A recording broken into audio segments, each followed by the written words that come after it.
Hola, ¿qué tal? ¿Cómo están? Bienvenido al podcast Planes Verdes. El día de hoy tenemos un invitado súper especial que nos estará comentando y acompañando un poco toda esta tarde, en unas horas, tanto de forma de video y también por audio. Presentamos bueno, yo soy Kedit y Bueno, ¿cómo están? Un gusto. Mi nombre es Vladimir Kamel, y que sea grato esta tertulia y bueno, compartir los pocos avances que uno ha estado aprendiendo y desarrollando en estos años. Excelente. Entonces, bueno, antes de que puedas continuar, por favor voy a leer tu experiencia. En realidad, Vladimir Kamel es candidato a PhD en Ciencias e Ingeniería Biológica por la Universidad Agraria de La Molina, ingeniero forestal y del ambiente con maestría en Gestión Ambiental y Desarrollo Sostenible por la Universidad del Centro del Perú. Actualmente es investigador asociado en la Universidad Científica del Sur, con experiencia en ecología y fisiología molecular de plantas. muchas gracias, excelente. Bueno, Vladimir, coméntanos, ¿cómo así que te interesaste en esta línea de investigación? ¿De qué forma inició tu pasión? De forma, porque a veces ciertas cosas nos llaman la atención, pero dura un momento, ¿no? Y no se concreta al final. Entonces, coméntanos un poco cómo es que hasta ahora perdura ese gusto por investigar que muchas personas nos falta. Bueno, primero, buenas noches con todos. Yo he nacido y he crecido en el campo.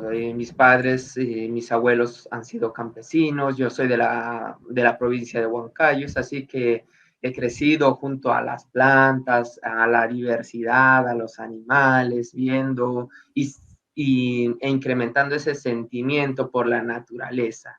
Y en esencia fue mi papá y mi madre los que me han incursionado en este tema de la investigación desde muy pequeño. Siempre me han promovido el amor hacia la naturaleza, hacia los animales. Recuerdo muy bien, por ejemplo, mi mamá colectaba los animalitos que estaban heridos o caídos de los árboles, los curaba, yo le acompañaba desde muy pequeño ahí cuidando, dándoles agua, y luego los liberábamos en el ambiente, y era bien gratificante ver cómo, por ejemplo, un gorrión, una perdiz, una paloma silvestre se vayan volando. Entonces, es más, mi mamá, por ejemplo, también tenía una fascinación por los batracios. Salíamos a los terrenos y a los sapos, que muchas veces de forma indiscriminada, muchas personas los colectan y pues los tienen ahí en cautiverio, los matan, hacen un montón de menjunjes, jugos para vender, ¿no? Entonces nosotros con mi mamá justamente sacábamos, los llevábamos a una casa, los cuidábamos, protegíamos. Entonces, más que todo ese sentimiento por la naturaleza surge desde el seno del hogar, y es algo que creo que debemos ir inculcando a los niños en esta generación, en estos tiempos, del amor a la naturaleza, ser empáticos, ser personas que tengan ese sentimiento por otros organismos que no necesariamente sean el ser humano. Y es muy cierto lo que mencionas, de verdad, porque a veces esa transmisión a los niños juega un papel muy importante en lo que más adelante jóvenes nos vamos a formar desde muy pequeños, creo. Eh, Sí, sí, en efectivo, ¿no? Y también la curiosidad, ¿no? Por ejemplo, la mayoría de los niños en realidad tienen curiosidad por varias de las cosas que suceden en la naturaleza, como pensiones de los pequeños animalitos, los batracios y en general, ¿no? Y con el tiempo a veces se va matando esa curiosidad, en cambio que se debería incrementar más que todo. Ya depende en realidad, bueno, de la familia a veces, pero a veces responderle solamente a un niño, pues suceden las cosas porque sí, o sea, una pregunta tan básica, porque el cielo es azul, ¿no? No, el cielo es azul porque sí, ¿no? Pero en realidad hay toda una explicación y toda una física detrás de ello, ¿no? Que tal vez en el momento uno puede no tener la respuesta, pero podríamos contestarle o decirle al niño, pues, más adelante, o lo podemos averiguar juntos, ¿no? Y así ir aumentando su curiosidad. Efectivamente, concuerdo absolutamente contigo. Creo que cuando un niño o un ser humano descubre su vocación a mayor temprana edad, tiene mayor probabilidad de ser exitoso en la vida. Eso no quita en esencia de que muchas personas, incluyéndome tal vez, más adelante o ya de mayores hemos tomado ciertas decisiones y también han sido muy exitosos. Sí, Vladimir, de hecho, un poquito más también para que nos cuentas. Yo te conocí en una actividad académica también y de hecho cuando me contabas sobre que habías realizado intercambios o creo intercambio sobre algún trabajo que tiene que ver con tu carrera, ¿cómo puedes comentarnos que esto o este tipo de intercambios para los jóvenes que están ahorita en la universidad juega un papel muy importante de pronto en el ámbito que te vas a desarrollar, tanto en la parte de investigación o en la parte laboral también? Uy, ya, genial, me parece fantástico. Mira, como les comentaba anteriormente, la investigación o hacer ciencia es un modus vivendi, es una forma de vida, es una filosofía en la cual decidimos que la ciencia, que investigar va a ser nuestra actividad hasta el día en que decidamos, pues, y ya no más investigar. Eso, uno. Segundo, no se trata de quién va más veloz o quién va más lento. Como les decía, la investigación, la ciencia no es una carrera, es una maratón. Trata de resistencia, porque en el trayecto vamos a encontrarnos con muchas dificultades. Y una de las grandes dificultades es las deficiencias muchas veces económicas que puede tener uno en el hogar. Puedes tener la mente, o sea, los conocimientos, las ganas, pero muchas veces muchos profesionales o jóvenes dentro de la universidad tal vez no tienen los recursos. Entonces, para eso, actualmente hay diferentes formas de cómo encontrar fondos para poder ganar becas, pasantías de 3 a 6 meses o a un año. Entonces, es bueno siempre estar googleando, viendo diferentes oportunidades para encontrar posibilidades de hacer pasantías o maestrías en el extranjero. Y si es que uno no logra tal vez hacer eso, por otra parte, uno no se tiene que frustrar en ningún sentido, porque les vuelvo a decir, la ciencia es un estilo de vida, es una maratón, se trata de resistencia, es una vocación donde uno tiene que ser persistente para ir logrando y adquiriendo conocimientos. Y es más, cuando uno por su cuenta va aprendiendo, demora más, es más sacrificado, pero también sientes que valoras más. Yo el año 2014 sí, y fui a hacer una pasantía en la Universidad de Sao Paulo. Para mí eso fue un salto cualitativo. ¿Por qué? Porque aprendí nuevas herramientas científicas, nuevas tecnologías, tuve nuevos mentores académicos que me enseñaron otra forma de ver y de hacer investigación. En ese sentido, conocer nuevos ambientes, nuevas universidades, nuevos profesionales que cooperen en su formación es enriquecedor. En ese sentido, jóvenes, yo creo que es importante siempre estar buscando la posibilidad de colaborar con diferentes instituciones, ya que eso les va a ayudar a aprender nuevas cosas. Claro, y justo lo que mencionas, bueno, la investigación es un modo de vida, pero bueno, también he leído o he visto que existen muchas personas que generalmente piensan que quien más gana es quien más publica en las revistas científicas. Entonces, si nos podrías comentar algo acerca de eso. Sí, hace un año, de acuerdo en el país, basado estoy hablando de la realidad peruana. En la realidad peruana, el Consejo Nacional de Ciencia y Tecnología ha sacado pues sus clasificaciones para ser RENACID. Y efectivamente ahí tenía mayor puntaje aquel profesional que mayor publica. Tú puedes publicar un artículo Q4 o artículos de difusión de congresos y te valoraban lo mismo que haber publicado tal vez en Nature, en Science o en alguna otra revista muy prestigiosa. Entonces ahí era más lo que sacabas que la calidad. Pero actualmente las cosas se han ido mejorando porque ya se ha clasificado. Por ejemplo, las mejores investigaciones, publicaciones en revistas Q1 de mayor impacto valen 5 puntos. Las revistas o las publicaciones de menor impacto valen 1 punto. Y es más, creo que solo te consideran de 5 a 10 publicaciones, o sea, hasta 10 puntos nada más puedes sacar. Entonces se está dando mayor realce a la calidad que a la cantidad. ¿Y cómo uno mide la calidad? La calidad, pues uno mide con la cantidad de citas que tiene tu publicación científica, con la cantidad de lecturas, o sea, cuántas veces lo han descargado, cuántas veces lo están referenciando, cuántas veces lo están publicando, lo están referenciando, citando, entre otras. Entonces, yo creo que actualmente no busquemos la cantidad, sino busquemos también la calidad. Y es la calidad lo que nos va a dar mayor realce. Muchas veces es mejor tener una publicación de calidad que tener muchas en cantidad, porque la calidad te va a dar mayor renombre, respaldo académico. Claro, genial, excelente. Entonces, ¿verdad? El tema, en este caso también, creo que muchas de tus investigaciones giran en torno al tema de la fisiología molecular de las plantas. Eh, ¿Es como que una especialidad dentro de tu carrera o en realidad dentro de este ámbito de la investigación en ecología?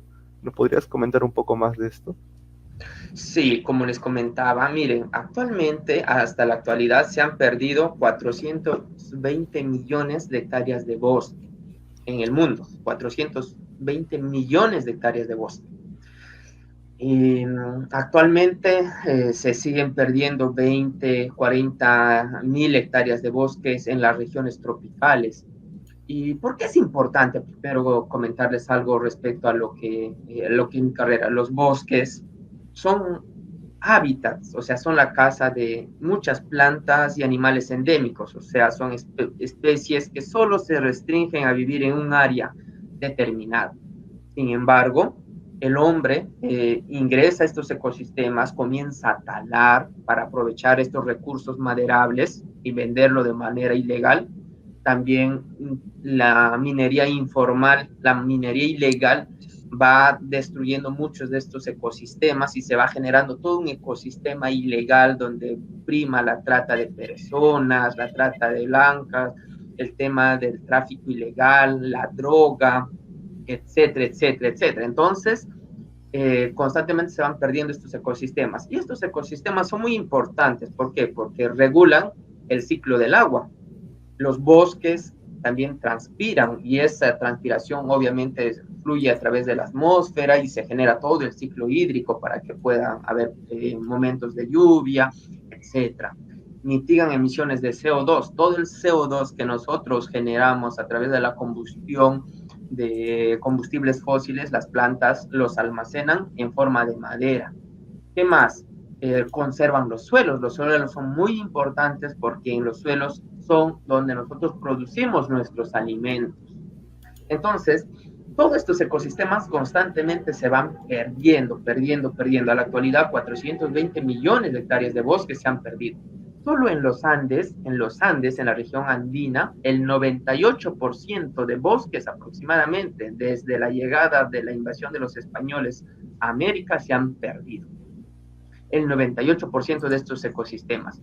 Hasta el momento, obviamente, no sabemos qué biodiversidad con exactitud, flora y fauna se han ido desapareciendo, extinguiendo. Entonces, mi preocupación y mis estudios y las colaboraciones con muchos colegas va en conservar estos ecosistemas, en restaurar estos ecosistemas y sobre todo, en mi caso, estudiar cómo estas plantas van a responder bajo los escenarios del cambio climático.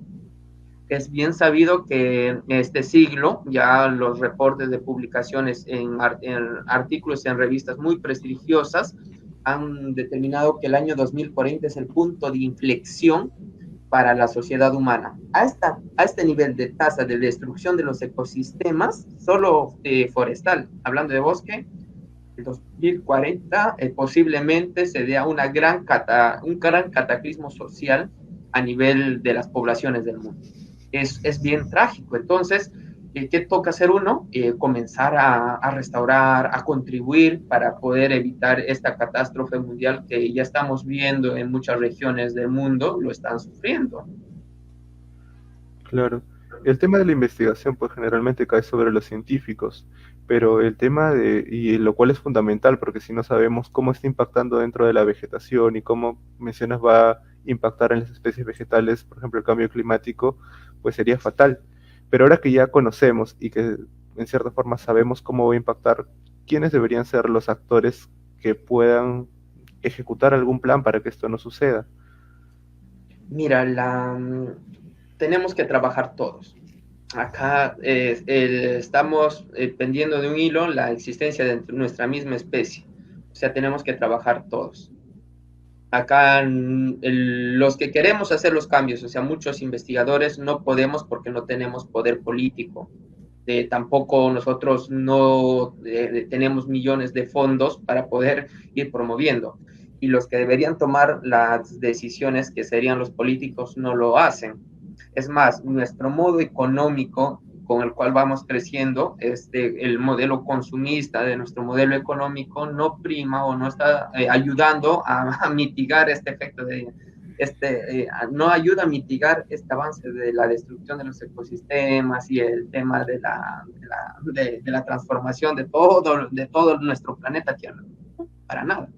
Entonces yo creo que tenemos que trabajar, es un tema transversal, no solo depende ya de los forestales o de los ambientales, sino tenemos que trabajar médicos, tenemos que trabajar antropólogos, sociólogos. Sería genial, por ejemplo, que miembros del ejército también salgan a hacer restauración como trabajos. Es importante, luchemos, una forma de luchar por nuestra propia supervivencia.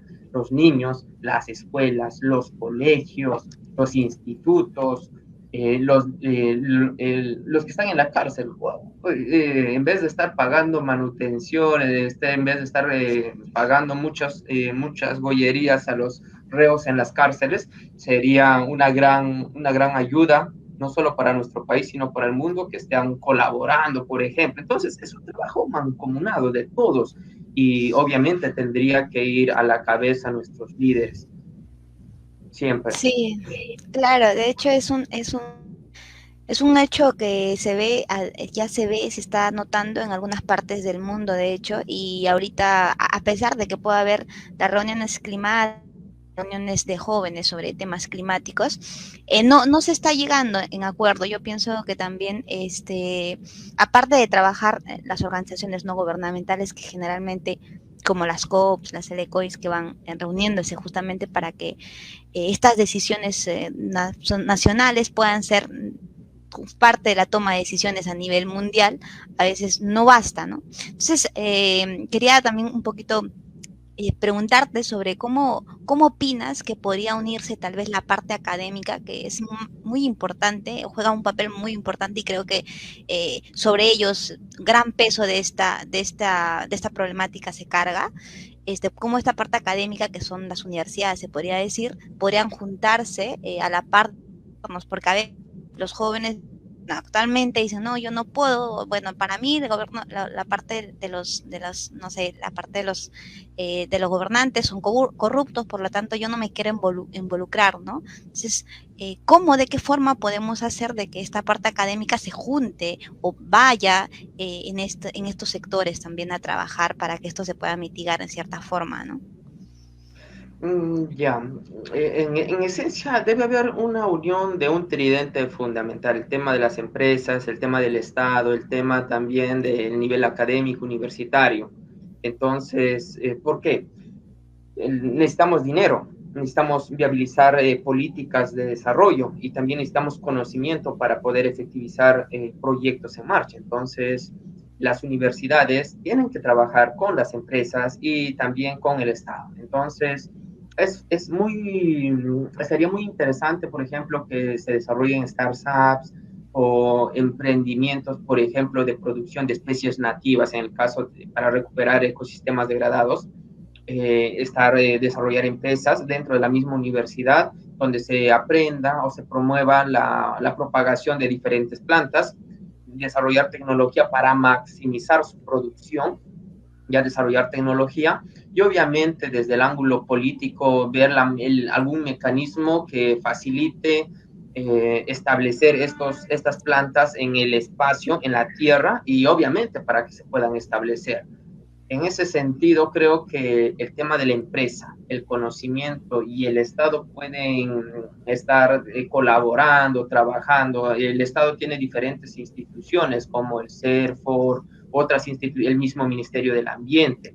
Hay algunas, pueden también haber algunas ONGs como COAN, que es una ONG que busca financiamiento internacional para restaurar ecosistemas andinos. y les está yendo muy bien, están promoviendo, sin embargo, o sea, se están trabajando, se está recuperando áreas, pero es bien lento. ¿Por qué? Un árbol demora 40, 50, 60 años en crecer, pero nos demoramos solo un día en cortar un árbol. Entonces necesitamos hacer trabajito de hormiga para poder por lo menos paliar el efecto de la destrucción de los ecosistemas. Ya, no solo a nivel terrestre, forestal, sino también marino, Claro. y diferente, ¿sí? Y es verdad lo que sí, la verdad que a veces cuando escuchamos recién datos exactos, ciertos datos que de pronto nos hacen temblar y vibrar, dicen esto está pasando, porque a veces vivimos en un espacio donde no notamos, no prestamos atención sobre eso. Por ejemplo, acá en Lima, generalmente pues las personas no están preocupados en otras cosas laborales o académicas, pero a veces no ven que también hay un problema ambiental que sí está latente y ciertas cosas como ventanas no nos dejan ver, ¿no? Porque acá en Lima por lo menos no se, como que no se percibe tanto que un bosque se está talando, no se percibe, pero comunicándolo tal vez también sería podría ser una forma bastante importante y con datos, ¿no? Con datos exactos, de pronto que puede llegar esta información y la persona puede pues tomarlo y decir que sí está pasando. Claro, sí, sí. Sí, Es muy importante lo que menciona la transversalidad, bueno, en el ámbito de las universidades, las empresas. En mi caso, formo parte, por ejemplo, del Círculo de Investigación en Bosques Secos y ocasionalmente colaboran con algunas empresas, ¿no? O instituciones, organizaciones en el norte principalmente, que es donde se distribuye este ecosistema, que, por ejemplo, también apoya a las comunidades locales, ¿no? Tal vez puede ser algo pequeño, pero es un modelo de negocio en cierta forma que ayudaba a las personas, ¿no? En cuanto a valorar también sus costumbres, su cultura. Pero también hay algo que es un gran problema y que no solamente afecta al tema de la crisis climática, de comunicar la crisis climática y emprender de alguna acción contra la crisis climática y lo que es la corrupción, lastimosamente, que encontramos en muchas de las instituciones.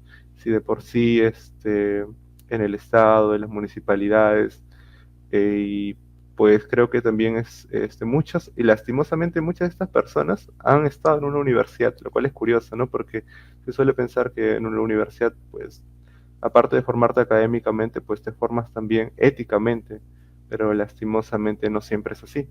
Y, y pues eso creo que también está sumando bastante a, a poder emprender alguna acción climática, ¿no? En general. Sí, pues sí, en esencia lo que ustedes comentan es tiene mucho de cierto en el sentido de que los que vivimos en las ciudades muchas veces no vemos pues, que un ave se está extinguiendo, que un bosque se está quemando o está desapareciendo. Sin embargo, ya está habiendo reducción en muchas lagunas, se van a comenzar a secarse. Los glaciares están disminuyendo su masa, va a haber disminución hídrica, va a haber momentos o va a haber periodos de estrés hídrico, o sea, periodos secos extremos, o sea, largos periodos secos, y eso obviamente va a conllevar a la muerte de muchos árboles, muchas plantas. Lo que está sucediendo con Europa, con Asia, muchos países europeos están sufriendo las inclemencias del cambio climático ya. Entonces, cuando nos llegue eso a nosotros, cuando comienza a haber recortes de agua, cuando comiencen tal vez a cobrarnos así como nos cobran por agua, también en algún momento hasta tal vez nos puedan cobrar por oxígeno, por respirar. Ahí en tu recibo de luz venga ahí, no sé, un precio por respirar, cuando en realidad ya nos afecte directamente los bolsillos, ahí vamos a recién reaccionar, pero va a ser demasiado tarde. sí, de hecho, lo que mencionabas hace, bueno, no sé si 5 minutos creo, mencionabas cuán importante también es la educación ambiental en los niños, pero a veces nosotros los adultos y jóvenes no nos estamos dando cuenta que ese peso le estamos cargando a ellos, cuando en realidad es ahora actuar, ¿no? No la generación de los niños, sino el actuar justamente sobre la crisis climática está en nosotros, en esta época, se puede decir, en jóvenes y adultos como tal, porque a veces se escucha mucho, se dice que a nuestros papás, pues hay que hacer la educación a los niños, la educación ambiental a los niños, pero en realidad pienso que ahora lo que mencionas con estos datos perturbadores en realidad son porque es lo que está pasando, ¿no? Y no se escucha a veces, muchas veces. Entonces, nos cae también a nosotros, jóvenes y adultos, a tomar acciones, más que decisiones, son acciones ya para poder reducir este impacto, ¿no? Y bueno, no sé si quería hacerte un paréntesis también.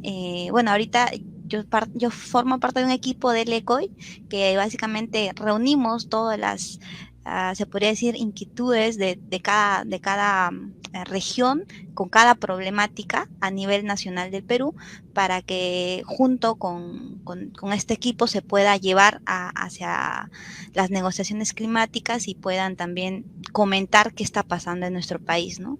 Y ya cerrando el paréntesis, diría que acciones como estas también juegan un papel muy importante para que se tome en cuenta esta problemática ambiental. Sí, Ahora, genial, genial, tal vez magnífico. saliendo un poco del tema, bueno, la crisis climática como que ha ido aumentando en parte, pero también las herramientas que tenemos para, en este caso, poder investigarlas. Por ejemplo, si nos podrías comentar un poco acerca de las herramientas que utilizas en tus investigaciones, ya sea desde los software o herramientas para programar, y cómo has visto que han ido evolucionando en el tiempo, desde que estabas tal vez en el pregrado hasta ahora.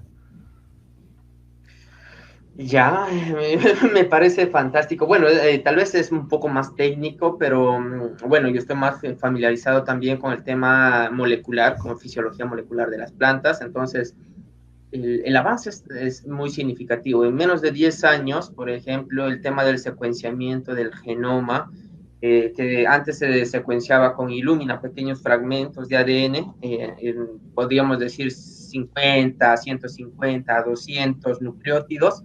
A la actualidad, ya con tecnologías como PacBio, por ejemplo, se están secuenciando fragmentos mucho más grandes. Entonces, se están comenzando a secuenciar información genética de la gran cantidad de plantas, animales. Entonces, la información molecular es muy enriquecedora actualmente. Se está generando grandes bases de datos, grandes repositorios en todas las ciencias, ya desde la biogeografía, desde la botánica, también en el ámbito genético, en el ámbito del sistema de información geográfica, en el ámbito social, se generan grandes bases de datos. En ese sentido, creo que los softwares libres apoyan bastante para poder minar, sacar información de esto, ¿ya? Poder hacer minería de la información con, obviamente, algoritmos especializados, con este caso, con ordenadores, con una capacidad también para procesar esos datos, o sea, se está incrementando el costo computacional,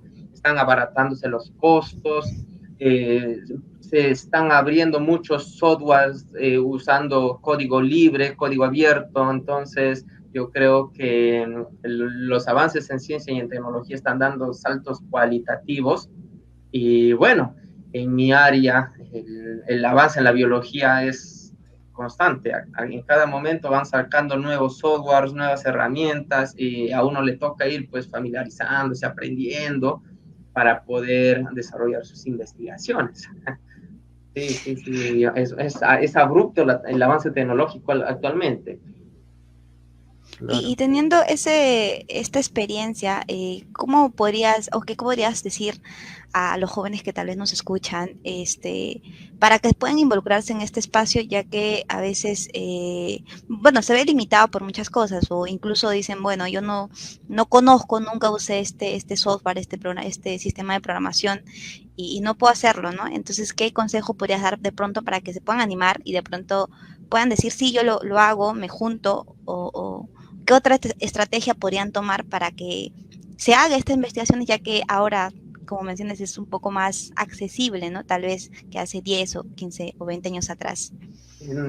Ya, genial. Al igual que la problemática del cambio climático es un tema transversal, la informática también es un tema transversal. Entonces, actualmente existe un montón de repositorios, como puede ser YouTube y entre otras plataformas, donde se va generando bastante conocimiento. ¿Para qué? Para que uno también pueda ser autodidacta y poder autoformarse en el aprendizaje de nuevas herramientas. Entonces, es importante comenzar por la curiosidad, visualizar algunos tutoriales, algunos vídeos, matricularse tal vez algunos cursos de más especialización y en algún momento ver la forma de colaborar con algún profesional ya más experto y que te facilite ciertas herramientas para que no te estés demorando mucho tiempo en aprenderlas también, ¿no? Entonces, de esa forma, uno puede, pues, dar saltos cualitativos dentro de su formación. Si uno quiere investigar, va a buscar el mecanismo y la forma de poder hacerlas. Y yo creo que a la mano está una computadora. Todos los que tenemos una computadora a la mano, un ordenador, tenemos un laboratorio. Una computadora es un laboratorio in silico. En esta computadora tú puedes tener tus herramientas, los códigos, puedes trabajar con Python, R, entre otros, un montón de software libres en distribuciones libres como puede ser Linux, etcétera. Entonces, eso yo lo recomendaría a jóvenes. Miren a la computadora como un laboratorio y todas las herramientas que esta te pueda brindar son equipos, instrumentos que te puedan ayudar. Y tu profesor aprende por el momento, como te digo, vayan avanzando y viendo tutoriales, autoformándose, autoeducándose, participen en cursos, en congresos, escriban sin miedo a algún profesional de diferente rincón del mundo. Les va a responder a algunos no, pero no pierden nada intentando. Eso, más que todo, eso, chicos. Claro, las herramientas, por ejemplo, incluso a veces se piensa, wow, tengo que tener una supercomputadora para poder investigar, pero por ejemplo, en mi caso, por ejemplo, veo que Google Earth Engine, que es una herramienta en línea que puede ser utilizada para procesar imágenes satelitales y que está al alcance de cualquiera, por lo menos que se dedica al ámbito académico, o incluso para utilizar Python, que se puede utilizar Colab con una cuenta de Gmail solamente. Entonces, van surgiendo nuevas alternativas y nuevas herramientas, como mencionas, Vladimir, y pues en cierta forma, quizás para culminar, ¿cómo una persona podría escoger su especialidad o el ámbito en el cual desea investigar, por así decirlo? Ya, bueno, uno tiene que ser persistente en lo que le va gustando. A veces uno va a mudar su especialidad también en función a las condiciones donde tú te encuentras. ¿Cómo te puedo explicar este punto? Te puedes tener una formación como físico nuclear en cualquier buena universidad en el extranjero, pero cuando vienes al Perú y no encuentras un trabajo específico como para físico nuclear, muchas veces vas a estar trabajando tal vez como profesor ahí de física en academias o en algunas universidades. Entonces no le pones en práctica tus aprendizajes, tus conocimientos. Igual suele suceder como muchos profesionales que se especializan con un doctorado en el extranjero en tecnologías avanzadas de biotecnología, vuelven al Perú, ingresan a una universidad estatal y muchas veces no hay los equipos básicos, tampoco el financiamiento para poder levantar ese laboratorio. Entonces, ¿qué le toca a uno? Adaptarse a ese entorno en el cual tú estás desarrollando. A tu pregunta, ¿qué tienen que hacer para darse cuenta que un área les gusta o no? Más que todo cuando te apasiona, comienzas a revisar artículos científicos sobre ese tema, vas viendo tutoriales respecto a ese tema, y más que todo yo creo cuando comienzas a hacer tus prácticas, cuando comienzas a hacer tal vez tu tesis de pregrado, cuando comienzas a investigar, ahí es donde realmente tú te vas dando cuenta si te gusta o no. Más acción que pensamiento. O sea, cuando ya te pones a investigar, ahí te vas a dar cuenta si efectivamente lo que tú quieres o lo que pensabas que te gusta era lo que en realidad tú deseabas. Y bueno, yo aprendí así, en el campo, investigando. Yo soñaba con hacer ingeniería genética, transgénicos, Aprendí en una ocasión, pero acá no se da tanto las circunstancias, las condiciones para poder desarrollar, trabajar, entonces uno se va adaptando a donde uno quiere, ¿no? Y ya con el paso del tiempo también te vas adaptando, vas aprendiendo y en algún momento llegará la oportunidad para que desarrolles lo otro que también has querido, ¿no? O quieres. Eso es bajo nuestra realidad, nuestro contexto. Yo les hablo bajo la realidad de las universidades, pues, de provincia, donde muchas veces tenemos dificultades, limitaciones económicas y muchas universidades estatales de la capital también. Sí, y cuán cierto es lo que mencionas, ¿no? Y a veces esas limitantes no dejan, o a veces nos frustramos también, y muchas personas muy capaces y con mucha experiencia no se dedican o no desarrollan. Entonces lo importante también es eso, que puedan tener la convicción y también que, pues, es bueno estar como llenándose de información porque en algún momento vas a tener la oportunidad y eso, haber aprendido, estar con las herramientas necesarias, te va a dar la posibilidad de que tú esta oportunidad que tengas o que te llega, puedes obtenerla o puedes tenerla, puedes agarrarla.